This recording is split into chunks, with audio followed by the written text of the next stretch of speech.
The crowd roared with applause as Alicia stood at the podium, ready to give her speech as valedictorian. But as her eyes searched the audience, she wondered, had her father made it? He had no car, no money, and the school was miles away. People whispered he wouldn't show up, that poverty would keep him in the shadows. But then she spotted him. Worn shoes, dusty clothes, eyes filled with tears. The father who had walked for hours, refusing to miss her moment of triumph. And what Alicia said next silenced the entire room. Before we get started, don't forget to subscribe and drop a comment with your city. I'd love to know where you're watching from. Samuel Brooks lived in a neighborhood where dreams rarely made it beyond the cracked sidewalks and broken streetlights. A place where children grew up fast, and opportunities seemed to vanish before they ever arrived. For many, this was the end of ambition, a cycle of poverty repeating from one generation to the next. But Samuel was determined that his daughter, Alicia, would be the exception. Life hadn't been kind to him. He was a single father, left alone when Alicia's mother walked out years ago, unable to bear the weight of hardship. Samuel never blamed her, though. Survival in their world was never easy. Still, he refused to let Alicia suffer. She was the center of his universe, the one light that gave his struggle meaning. Every odd job he picked up, every meal he skipped, every sleepless night he endured, it was all for her. By day, he worked wherever he could. One week it was repairing fences, the next it was unloading trucks at a warehouse, and sometimes it was sweeping floors at the corner store for a few dollars and a free sandwich. His hands bore the marks of hard labor, cracked, calloused, and scarred. But when Alicia came home from school, he would smile as though he carried no burdens at all. To her, he wanted to be strong, dependable, the kind of father who, no matter how empty the refrigerator looked, could still make her feel safe. Alicia herself was unlike most of her peers. While many kids in the neighborhood fell into distractions, she clung to her books like lifelines. Reading late into the night, scribbling notes and asking questions her teachers didn't expect from someone her age. She was brilliant, curious, and fiercely determined. Teachers whispered about her potential. They called her a rare spark, the kind of student who could make it far beyond their struggling town. But Alicia knew why she worked so hard. It was because her father believed in her even when the world didn't. Samuel often reminded her, "Books are your wings, Alicia. They'll take you farther than I ever could." And Alicia listened. She excelled in every subject, earning grades so high that some classmates accused her of cheating. But she never let their words crush her spirit. She carried her father's sacrifices in her heart. She remembered the nights when Samuel would come home, soaked in sweat, his body aching, yet still sit with her at the kitchen table, asking her to read her essays aloud so he could listen proudly. Year after year, Alicia rose to the top of her class. Her teachers nominated her for awards, and her peers, even the ones who once doubted her, began to admire her persistence. When senior year arrived, Alicia achieved something extraordinary. She became the valedictorian of her high school. For a girl from her background, this wasn't just a title. It was a statement, a declaration that she had beaten the odds. The announcement of her graduation day filled Samuel with pride deeper than words could express. This was the moment he had dreamed of. Through every trial, every storm, every moment of weakness when he questioned if he was enough, this was the reward. His daughter was graduating at the very top. She would stand on stage, receive her diploma, and speak before the crowd, and he would be there to witness it. He promised himself nothing would stop him from being in that audience. But as the day grew closer, reality began to set in. The school was several miles away, in a part of town Samuel rarely visited. Families with money would drive in polished cars, dressed in fine clothes, cameras ready to capture the milestone. Samuel, however, had no car. His savings, barely enough to cover rent and basic needs, left no room for luxuries. Even bus fare seemed impossible in that moment. He searched his pockets again and again, hoping to find a forgotten dollar bill. But there was nothing. Neighbors weren't in a position to help either. Most of them were fighting their own battles. Samuel considered borrowing money, but pride held him back. He didn't want Alicia to know he couldn't afford something as simple as transportation to her big day. He feared it would make her feel guilty for shining so brightly in a world where he could barely survive. Instead, he made a decision. A painful, exhausting, yet resolute decision. He would walk. It was miles away, but he convinced himself he could make it. After all, hadn't he endured worse? He had carried boxes heavier than his own weight, worked through blisters on his hands, and gone hungry so Alicia could eat. Walking miles under the hot sun was nothing compared to missing the proudest day of her life. In the days leading up to graduation, Samuel prepared silently. He inspected his shoes, old sneakers with soles worn thin. He tied them tighter, hoping they would hold together just a little longer. At night, while Alicia studied her speech, Samuel thought about the path he would take, imagining each step he'd need to cover to arrive on time. Meanwhile, Alicia rehearsed endlessly, pacing their small living room with sheets of paper in hand. She wanted her words to be perfect, not just for the audience, but for her father. Her speech wasn't about herself, it was about him. Every achievement she had earned, every award, every recognition, was because of his sacrifices. But she never told him. She wanted it to be a surprise on graduation day. The night before, Samuel could hardly sleep. Excitement mixed with anxiety kept him awake. He lay in bed, staring at the cracked ceiling, thinking of all the years that led to this moment. He remembered Alicia's first day of school, how nervous she was, clutching his hand as if she might never let go. He remembered the nights she stayed up late, determined to solve equations or finish essays. He remembered the countless times people doubted her, doubted him, doubted that anything good could come from their family. And now here they were, on the brink of proving them all wrong.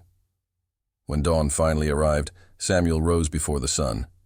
He put on his cleanest shirt, though it was faded and patched at the elbow. He tucked it into his worn pants and laced his shoes as tightly as he could. Looking into the mirror, he saw the lines of age and hardship etched across his face. But he also saw pride. Today wasn't about appearances. It was about love. He quietly watched Alicia sleeping for a moment before he left. She had stayed up late rehearsing her speech one last time. Her papers lay scattered on the table, filled with scribbles and notes. Samuel resisted the urge to wake her.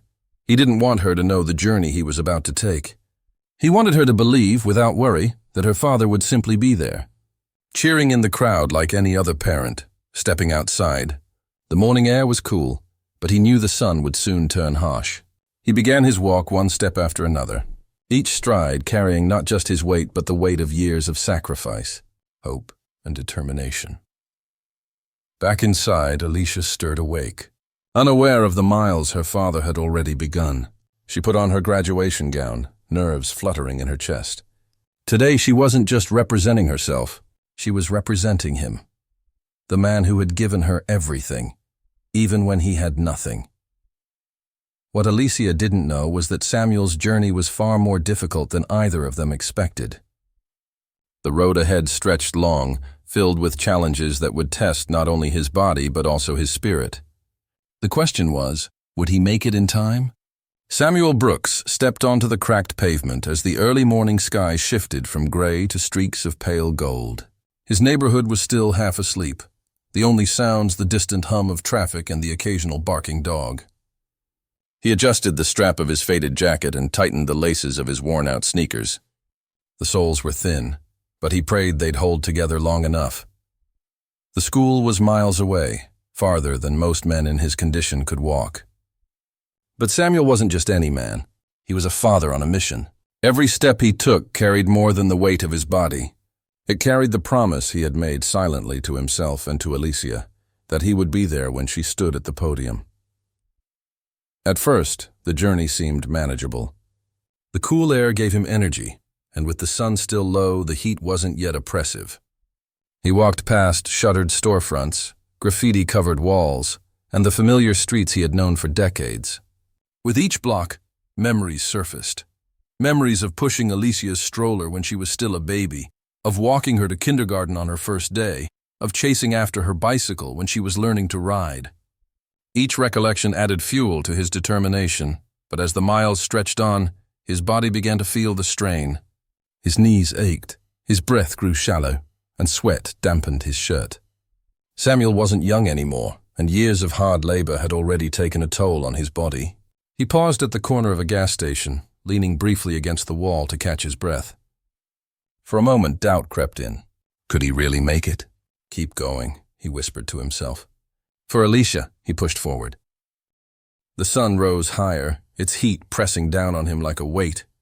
Cars sped past, filled with families likely heading toward the same graduation. Some glanced at him curiously, but no one stopped. Samuel didn't expect them to. He was used to being invisible, a man whose struggles were his own. Hours passed, and his pace slowed. Blisters formed on his feet, each step sending a sting of pain up his legs. Hunger gnawed at his stomach.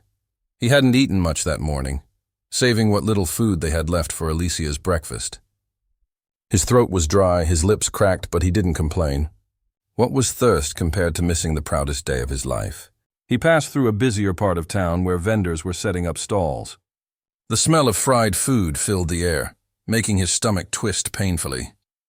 For a moment, he stopped near a small convenience store and patted his pockets again, though he already knew they were empty. No coins, no bills, just lint and scraps of paper. Still, he pressed on. As he neared the halfway point, fatigue nearly overcame him. He spotted a small park bench beneath a tree and collapsed onto it, wiping his brow. His legs trembled. His shoes felt like cages squeezing his feet. He thought of Alicia in her gown, her hair neatly styled, rehearsing her speech with nervous excitement. The image filled him with a surge of energy. He could almost hear her voice, see her smile. He couldn't let her down. "Get up, Samuel," he muttered. "She's waiting." And so he rose again. The next stretch was the hardest. The sidewalks gave way to a long road with few buildings and little shade. The sun now blazed overhead, merciless. His vision blurred, and at times the heat made him stumble. Cars whooshed past, their air-conditioned interiors a cruel contrast to his suffering. He considered waving one down, but his pride held him back. No, this was his journey, his burden to bear. Finally, he reached a busier intersection where the school's district began. Families dressed in suits and bright dresses crossed the streets, carrying flowers, cameras, and balloons. Samuel stood out among them, sweaty, exhausted, his clothes plain and worn. Some people gave him side glances, but he didn't care. His heart pounded with urgency now. The ceremony would begin soon. He checked the time on the clock above a bank building. He had less than an hour to make it. Panic threatened to choke him. He quickened his pace despite the agony in his legs. His steps turned into a half-stumble, half-jog. He ignored the pain, ignored the hunger, ignored the dizziness clouding his mind. At last, the school came into view. The large building, decorated with banners congratulating the graduating class, stood proudly at the end of the road. Cars filled the parking lot, and families streamed toward the entrance. Samuel's chest tightened with emotion. He was close, but his body had other plans. As he climbed the final hill toward the campus, his knees buckled. He fell to the ground, his palms scraping against the rough pavement. For a terrifying moment, he couldn't get back up. His vision swam, and the sound of laughter and chatter around him faded into a distant hum. "No," he gasped, pressing his fists against the ground. "Not now. Please, not now." With every ounce of strength he had left, Samuel forced himself onto his knees, then to his feet. His legs shook violently, but he staggered forward. One step, then another, then another. He refused to stop. Parents and students passed by, some staring, some whispering. But Samuel didn't care. Each step felt like an act of defiance against every hardship life had thrown at him. By the time he reached the school gates, his body was trembling with exhaustion. His shirt clung to him with sweat. His shoes were barely holding together, and his face was pale with strain. But he had made it. He was there. Inside, the auditorium buzzed with excitement. Proud families filled the seats, cheering as the graduates lined up backstage. Alicia, in her cap and gown, clutched her speech nervously. She scanned the crowd, her heart pounding. For a moment she didn't see him, and worry crept in. What if her father hadn't made it? What if he was too tired, too far away, too burdened? Then, just as her name was called to the stage, she spotted him. In the very back of the auditorium, leaning heavily against the wall, stood Samuel. His clothes were soaked with sweat, his face weary, but his eyes shone with pride. He lifted his hand slowly, giving her a shaky thumbs up. Tears blurred Alicia's vision. At that moment, The weight of every sacrifice he had ever made hit her. The late nights, the skipped meals, the endless work, and now this journey, a walk that nearly broke him, just to see her succeed. She smiled through her tears, straightened her back, and walked onto the stage. The rising action had brought them here, father and daughter, bound not by ease but by sacrifice, not by luxury but by love. The only question left was how the world would hear the words Alicia had been waiting to speak, and how Samuel's silent journey would transform into a triumph far greater than either could have imagined. The auditorium buzzed with chatter, cameras flashing and the rustle of programs in eager hands. The graduates sat in neat rows, caps squared, tassels shimmering under the stage lights.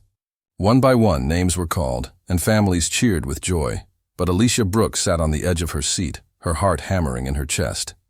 She had been waiting for this moment her entire life, the moment when she would walk across the stage, diploma in hand, and prove that all of her father's sacrifices had not been in vain. Yet beneath her excitement was a gnawing fear. Was he here? She had scanned the crowd multiple times, her eyes darting past smiling families and clusters of balloons. But her father, Samuel, was nowhere in sight. She remembered his promise, "I'll be there no matter what," and clung to it desperately. Still, doubt whispered cruelly in her ear. What if the distance was too much? What if his weary body had given out before he arrived?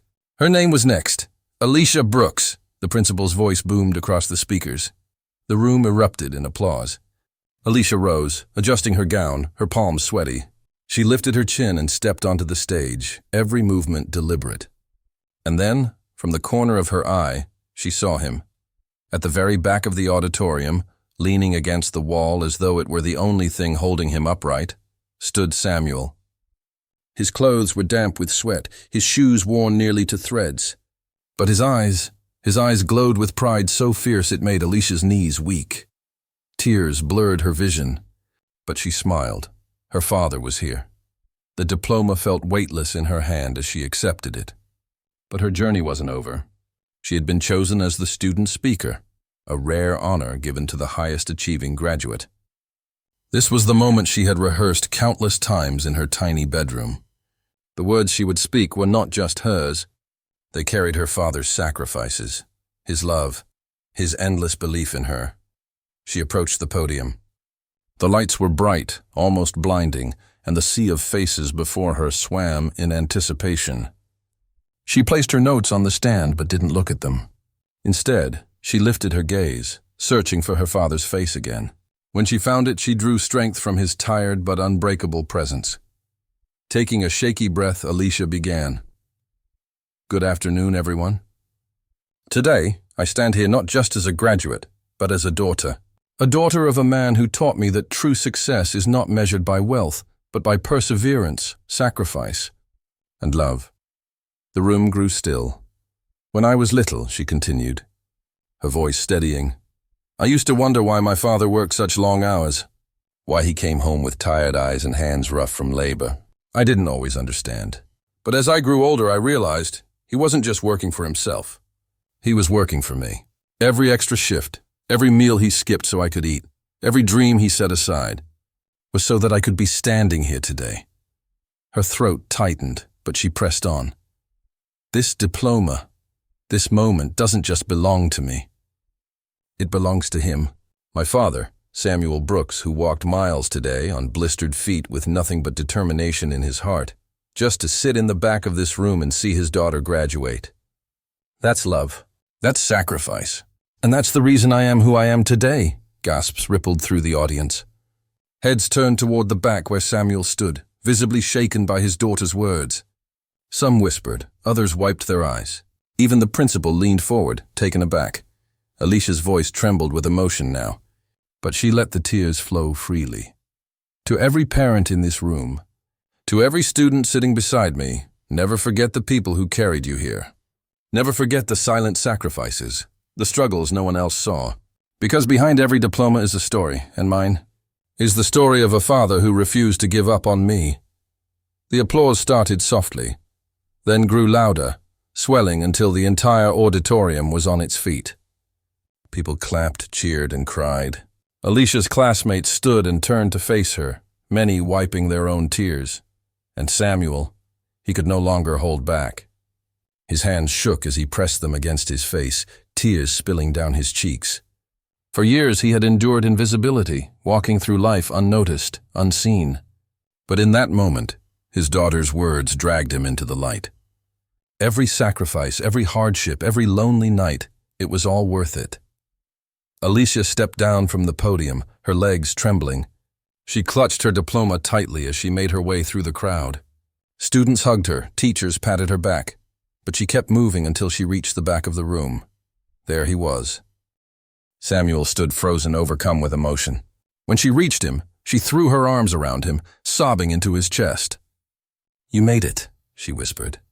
"I knew you would." Samuel held her tightly, his voice choked. "I wouldn't have missed it for the world." The audience, still clapping, turned their eyes to the reunion. For many, it was the most powerful moment of the day. Not the speeches, not the diplomas, but the raw, unfiltered love between a father and daughter who had endured more than most could imagine. In that embrace, everything else faded. The exhaustion, the hunger, the pain, all of it disappeared in the warmth of Alicia's gratitude and Samuel's pride. This was their victory. This was their moment. The courtyard after graduation shimmered with sunlight, the air alive with laughter, camera shutters, and the squeals of proud families. Alicia stood in her cap and gown, her diploma pressed against her chest, like a treasure she had bled for. Around her, students hugged their parents, posed for photos, and made promises about bright futures. But the eyes of many kept drifting to the quiet figure leaning against a tree at the edge of the crowd, Samuel, her father. His clothes were simple, worn from years of labor, yet the dignity in his posture radiated more pride than any fine suit. He hadn't stepped forward when Alicia spoke about him, but now people sought him out. A mother approached first, shaking his hand. "Your daughter is remarkable. You must be so proud." Samuel's eyes shimmered as he nodded, words caught in his throat. He was proud, more than words could hold, a father. Finally seen for years, Samuel had lived in the background. He had cleaned, repaired, and sacrificed silently so Alicia could shine. He had gone hungry so she could eat, worked extra shifts so she could have books, and hidden his exhaustion so she wouldn't carry his burdens. Society often dismissed him as just another poor, aging black man, a shadow in the corner of the world's vision. But today, the shadow stepped into the light. One by one, families approached. They shook his hand, thanked him for raising someone who inspired their children. Even teachers bowed their heads slightly in respect. Samuel, who once believed his sacrifices went unnoticed, was now the hero everyone could see. Alicia moved through the crowd, her heart swelling as she watched. She reached her father, holding his calloused hand. "They finally see what I've always known," she whispered. His lips trembled into a smile, and for the first time in a long time, he let himself believe it. The job offer that changed everything that evening. As Alicia celebrated with friends and faculty, she was introduced to a woman who had been deeply moved by her speech. Dr. Evelyn Carter, a philanthropist and university board member, approached her with kind eyes. "Your courage and brilliance are rare. Have you considered law school? We need voices like yours to fight for justice." Alicia had dreamed of it, but the weight of student loans loomed. Before she could explain, Dr. Carter added, "I'd like to sponsor your education. People who fight for truth deserve every chance to rise." The words hit Alicia like a miracle. She thought of her father, of every sacrifice, and realized this was not just her victory, it was his. She turned to Samuel later that night, telling him of the offer. His eyes filled with tears and he whispered, "Then everything was worth it." Community ripple effects news of Alicia's story spread beyond the campus. Local papers picked up the tale. Expelled student exposes school corruption, graduates top of her class. Soon, parents demanded accountability. Investigations reopened, not only at her school but at others in the district. A culture of favoritism and grade manipulation began to unravel. For wealthy families who had relied on privilege, it was a wake-up call. For working-class families, it was vindication. Students who had once doubted their worth now pointed to Alicia as proof that hard work and integrity could break through walls built against them. Samuel became a quiet community figure. Neighbors who had once looked down on him began to ask for his advice, to invite him into conversations they had previously excluded him from. Though he remained humble, he carried himself differently, less like a man bowed by struggle, and more like one finally recognized for his quiet heroism. Alicia's rise years passed, and Alicia entered law school with Dr. Carter's support. She threw herself into civil rights law, determined to ensure no other student would face the injustice she endured. Each case she studied felt personal, each argument a tribute to the sacrifices Samuel had made. Her professors noted her fire, her ability to connect real human pain to the cold language of law. She interned at organizations defending students, workers, and marginalized families. Slowly, she built a reputation not only as brilliant, but as compassionate, a lawyer who never forgot the people behind the cases, a father's legacy. Meanwhile, Samuel's health began to fade. The years of labor had taken a toll, but Alicia ensured he was cared for. She often sat by his side, reading him drafts of her legal briefs, telling him about her cases. He listened with pride, sometimes closing his eyes just to soak in the sound of her voice. One evening, after a particularly emotional case, Alicia asked, "Do you ever regret giving up so much for me?" Samuel shook his head. "My only regret is not having more to give. You were always my reason, and now you're everyone's reason." When Samuel passed quietly in his sleep a few years later, the community turned out in droves for his funeral. People spoke of his humility, his sacrifices, and the daughter he had raised who was changing lives. Alicia delivered the eulogy, her voice steady even through her tears. "My father taught me that dignity is not in what the world gives you, but in how you carry yourself through it. He gave me everything, and through me, his love will keep living." The long-term impact by the time Alicia became a practicing attorney, her name was known across the state. She took on cases that others shied away from, exposing discrimination in schools, workplaces, and housing. Every victory felt like one more brick torn down from walls that had stood for generations. She never forgot the day she was accused of cheating, how humiliation nearly broke her, and how her father's love put her back together. That memory became her compass, reminding her to fight for those silenced by unfairness. When young students, especially black girls, came to her for advice, she told them, "Don't ever let someone decide your worth for you. Truth has a way of shining, even when they try to bury it." Her story traveled further than she expected. Documentaries were made. Students wrote essays about her. Samuel's name lived on in scholarships she funded for underprivileged students. Each time a young dreamer received help in his honor, it was as though Samuel's quiet hands were still shaping the future. Closing reflection. The girl who was once expelled in disgrace had become a force of justice. The man who once stood invisible at the back of a room was now remembered as the foundation of a legacy. Together, their story was no longer just about pain or injustice. It was about resilience, love, and the unstoppable power of truth. And in the echoes of every courtroom Alicia stood in every student who rose a little taller because of her story, Samuel's voice seemed to whisper, "We refuse to give up. And because of that, the world is different."